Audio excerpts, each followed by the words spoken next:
तुम दोनों के दरमियान कोई रिश्ता भी है भी ना तो वो बहुत दूर का रिश्ता है। पैसे बहुत कम है, तुम्हें और चाहिए, बताओ क्या चाहिए? मुझे अपनी अदालत में लाके खड़ा करके भूल गए कि खुदा के यहाँ भी अदालत हो, उसमें सिर्फ इंसाफ होता है। तुम बिल्कुल बेफिक्र रहो, रहेंगी तुम मेरी जान है, तुम बहुत ख्याल रखोगी, तुम बिल्कुल फिक्र नहीं करना। मोहब्बत रेजा रेजा ड्रामे की आने वाली एक साथ में अब आप लोग देखने जा रहे हैं कि अरीशा और सरमद की शादी होती हुई दिखाई जाएगी। लेकिन अब शकील तो इस शादी को रुकवाने की भरपूर कोशिश करेगा, लेकिन इस कोशिश से पहले अब ईसा इस बात को जान चुका होगा।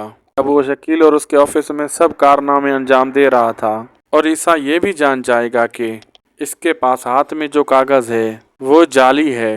लेकिन दूसरी तरफ ईसा की माँ वो उसे ही धोखा दे रही है। वो समझ रही है कि वो बहुत शातिर है, लेकिन वो नहीं जानती कि उसका बेटा उसके साथ ही डबल गेम खेल रहा है। वो अपने नाम सब कुछ करवा लेगा जिसकी ख्वाहिशमंद उसकी माँ थी। तब उसकी बीवी भी उसके नाक को चने चपवाएगी उससे।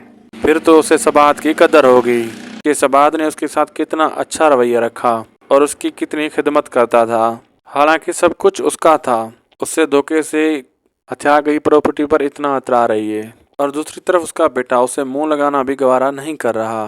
तब वो वापस ईसा के पास आएगी और उससे हाथ जोड़कर माफ़ी मांगेगी। क्या ईसा उसे माफ़ कर लेगा?